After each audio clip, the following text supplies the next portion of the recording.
Hello everybody, this is Maniac4Bricks, and happy 4th of July. We're here with a Q&A video, which I've wanted to do for quite some time. I'm sorry it didn't go up right away, but I'm glad to finally start getting through some of the questions people have previously asked me. If you would like to submit a question, let me know in the comments down below. It might appear in a future video. Kind of a, quick way to get a shout out if you like that. So, let's get right to it. Brick Songs asks, do I ever sleep? No comment. Andrew Millenhove asked, pizza or spaghetti? I definitely have to go pizza. I like spaghetti every so often, but pizza every day. Not really. Like, I will be more likely to have pizza than spaghetti anytime. This Mind of Mine and Andrew Millenhove also has the same question. What is the best collectible minifigure? And this is not related to 4th of July. I would say this any time of year, but Lady Liberty is my personal favorite of any of the collectible minifigures from Series 6. This was one that I, around that time, wasn't getting every single collectible minifig. This was one I definitely wanted to get. So, that means a lot. And I really think it holds up. I can't really imagine them doing a second version of it that would really make it much better than what they've already done. Lego Teen Builder asks, do you think Galador will be in the Lego Movie 2, or do you think the Lego Maniac will be in Lego Movie 2? Like, if for some kind of Easter egg, I think it's likely for Galador, since it's already appeared once before in Lego Ninjago Movie. I don't know about the Lego Maniac, and it might be a little dicey with just which one, because there have been a few of them. If you think more like the cartoony one, maybe, but I'm not really sure on that. It is likely for Galador to reappear since with Bionicle, they've had it since the Lego Movie, Lego Batman Movie, and a little bit in the Lego Ninjago Movie. I would expect that to keep going, but Galador, since it's already appeared in the Ninjago Movie, I'm sure that'll keep going as well, especially with the cult following of it coming back up again. Venom Symbiote asks, what are my thoughts on the new Lego Harry Potter sets? I know those sets are out now, I haven't picked them up yet, and I really do like them. To put in one word, phenomenal. It is something that I really think they've improved since the original ones back in the early 2000s, and I really do think the figures look a lot better this time around. They look more accurate to the characters and even to the actors from the films. I will still have to hold off on getting those just to raise the funds to purchase them. I would definitely want to get the Quidditch match because it looks way better than the two previous versions that they've done. I don't mind that it's a bigger price point, but it actually adds a lot more to it than any previous version. With that, I will say for the Hogwarts Express, I am a bit disappointed that they don't have a way of making it compatible with Lego Boost, Power Up, or the previous power functions of, systems of motors and making it add onto track. I get that would have probably added a little bit into the cost to put it into the set, and I know that's why they would take it out. That's why they did it for a lot of the Hogwarts Express models, and only one or two of them that were actually motorized straight from the box. But at least they could have done something that would make the battery box and the motor fit into there a little bit better. I know that there are some people out there that are customizing them, so I'm looking forward to either Bricks or Mr. Boogie Boo or somebody else for updating as far as that goes. I'm looking forward to seeing that running around Lego tracks. AWM Lego Films asked, what is the most useless Lego piece and what is the most useful? In my opinion, I definitely know, I definitely have an answer for the most useless. I've actually talked about this one before. It is 44822 hinge tile 1x4 locking dual fingers on top. For those who have no idea what I just said there, that's actually just the part number and how it's listed according to Bricklink. I've mentioned this one before because this is the one that has been used in mostly cockpits from different vehicles over time. I'd say one of the most recent instances is Lego Benny's spaceship. And the problem with this thing is it attaches well for the cockpit as it needs to on any given model, and sometimes it's a hatch inside of a certain model, but it does have a tendency every so often when you pull it out of there, because it does have like very low clutch power underneath the tile. Like you can see it has some parts underneath it to make it, pop off, but I have had multiple instances with this model or other ones where it would just pop off by accident or wouldn't completely attach in when I try to put the cockpit back down. So yeah, it's not my favorite. And I can't really see a lot of uses for it outside of a cockpit or a hatch piece. I'm sure there are some people who can use it that way, but with two hinges that close, it's a little difficult to use. As far as my most useful, I have actually three choices for this. As first one, 3794B, the 1x2 jumper plate. It's a standard jumper tile. You've seen it all over the place. Even, modifications over time to make it more smooth and easier to use in different ways. It's great. It's versatile. It's used in so many different things, and Lego math is much improved thanks to this piece. The next one is 4070, the headlight, also known as Erling brick. This is something that I've used a bunch of times in the past, mostly for checkerboard designs. You might want to check out my video of the Lego checkerboard tutorial that goes through showing how you can get a whole bunch of these and make a really nice design out of it. And the application for that was used in my Lego Little Shop of Horrors vignette mock, also its own video on my YouTube channel. You can check that out. Probably links and everything down below if you want to see more about that. Third choice is 85861 1x1 stud with hole. This is a relatively new piece, but it's still a very good one, a very versatile one. This is a round, plate piece, so that's why it's called a stud. And this makes it already easy to use on awkward angles in between stuff, so it doesn't have to be completely square.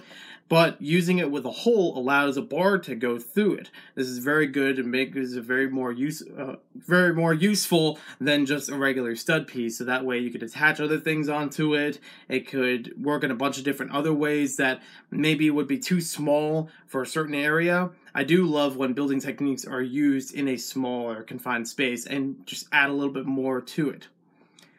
Brick Pasta asks, what is my most memorable trip to the Lego store and why? I have two to put in here, and I'm not really sure if I can find visuals for the second one, but first one, maybe I could pull something up. You could still kind of find these online. The first one is the Lego store in downtown Disney, also known as Disney Springs, in Disney World.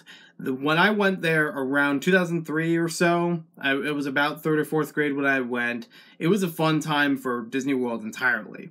But for downtown Disney, I love this Lego store. First of all, who can ignore Brickley, the sea serpent, right outside of there? That's a classic. It's always been there. It's always going to be there. It's great to see it up close in person. But for the store itself, I did get to see a couple of models, some of them that were like people walking dogs. There were these two giant ones with the T-Rex and the robot that were released at the time, like the major sets from Creator. I really did like the window displays as well. I do remember some of them being motorized, having some sound effects and even lights to them. One of them I remember having a conveyor belt that would go around and it would have little micro Lego cars that would swoop around, make it look like a moving traffic through a city. I also do remember for the store, not really much what was inside of it, but I do remember that it had the Cloud City set, the coveted Lego Star Wars set that this is the first time that I've ever seen it in person. I did not get it at the time. I don't own it, but it was very cool to see that in person, just to see how massive this thing was.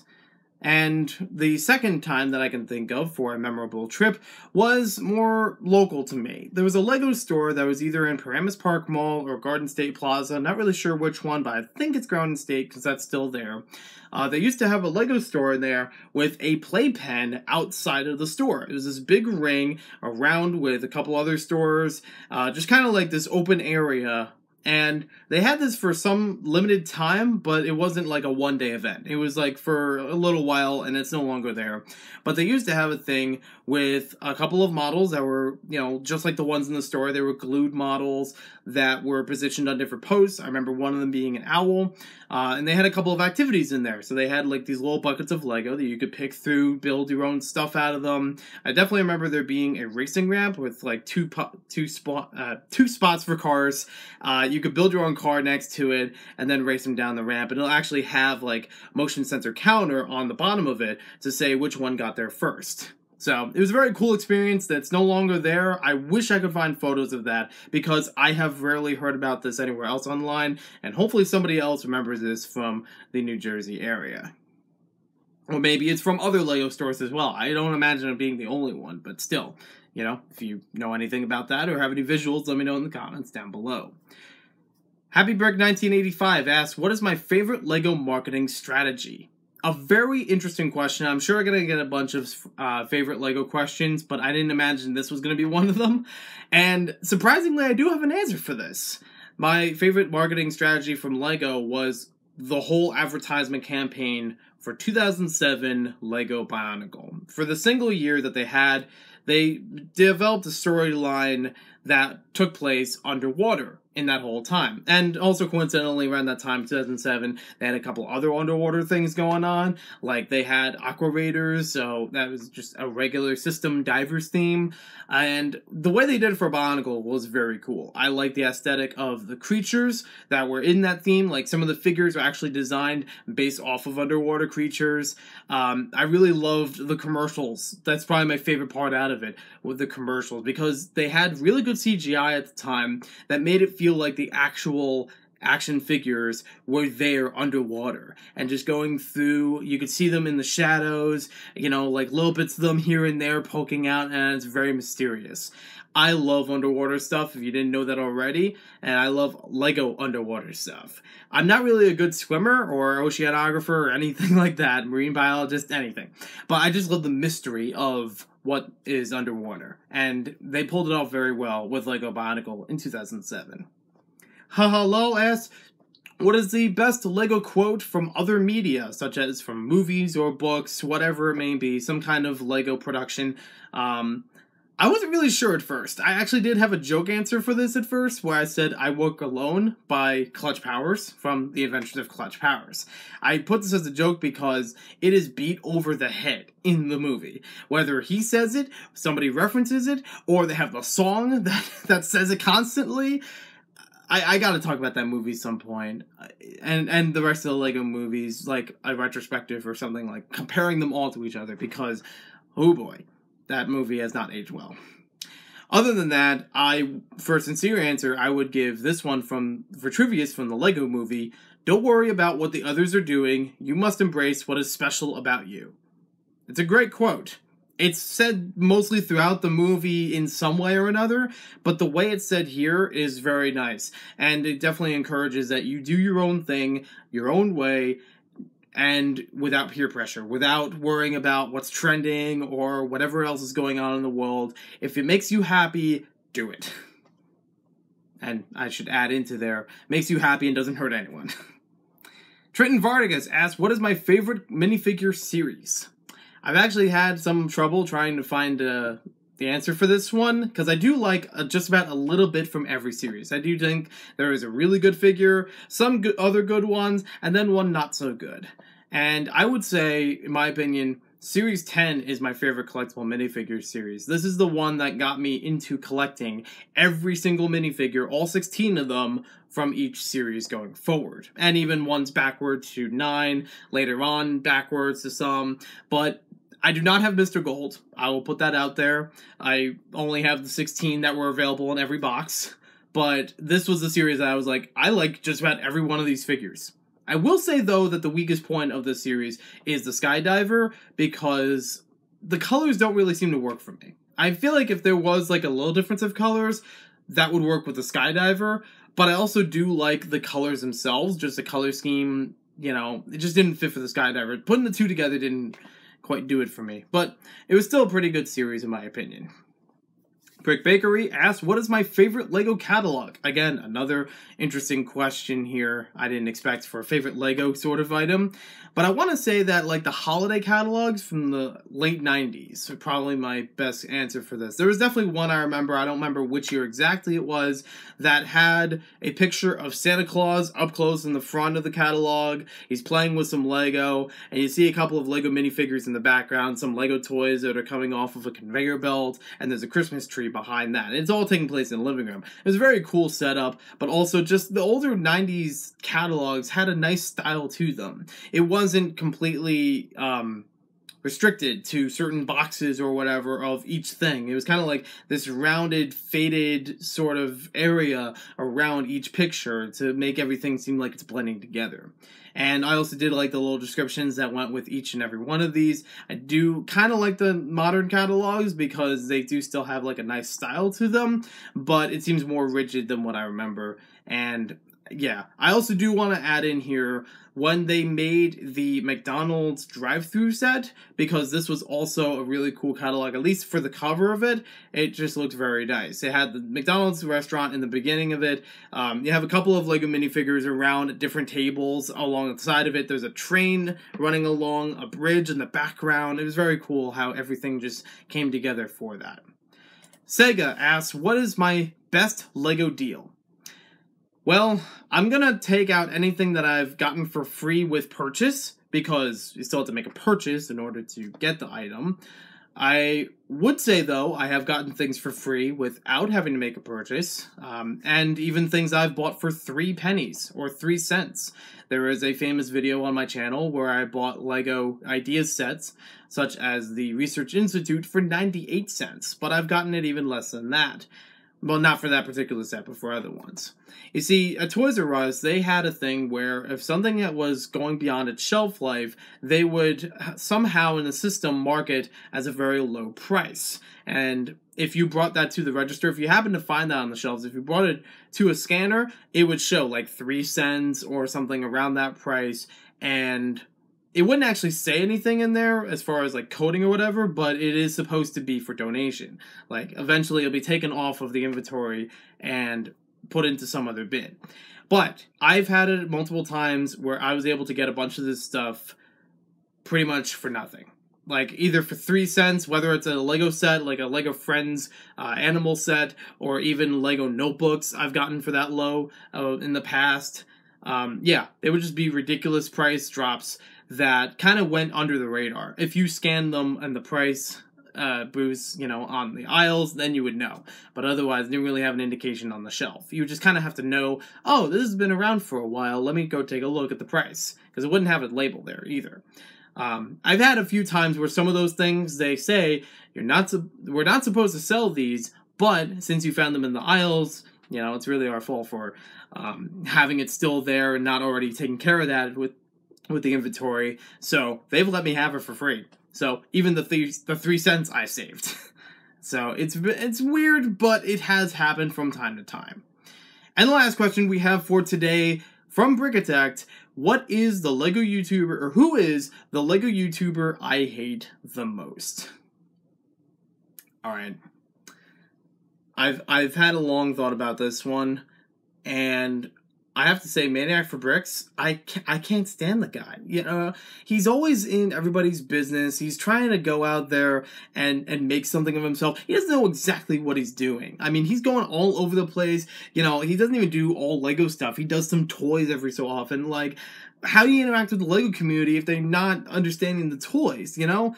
And video games too. Like, how many people even play video games in the Lego community and you're not even good at them? I mean, how does that work? How are you supposed to encourage video gaming when you can't even play them that well yourself? And even with Lego building, you could do better on mocks. I'm not saying you suck at it or anything like that, but hey, you barely build mocks anymore. You used to do that almost regularly, but that's something that you've kind of let fall by the wayside. Instead, you just build those sets, put them on a shelf, then you take them off, and put some other sets on a shelf. There's no creativity, and you never edit your videos. I'm sure even the most recent video, you haven't even put any pictures to help with the visuals for the video. You're also talking for a really long time, and you never learn to keep it quiet. You just, you let your mouth go, and you let it go loud, and everybody's disturbed, and I don't know what you're doing. I don't really know if you have your head straight. You go all over the place. You gotta just take a break. You just gotta find a way to make everything work. Make it consistent, please. You're all over the place. You never make anything consistent. I can't stand him. I can't stand Maniac4Bricks. It's ridiculous. I don't know why you even subscribe to him. If you subscribe to him, make sure that you know, take care of that. Thank you for watching this video. Hope you guys enjoyed it. We'll see you next time with more Lego videos. And again, if you want to leave your questions in the comments down below, we'll have some more for next Wednesday or every other Wednesday. It's usually on Wednesdays we're going to do these sorts of things. Looking forward to what you have.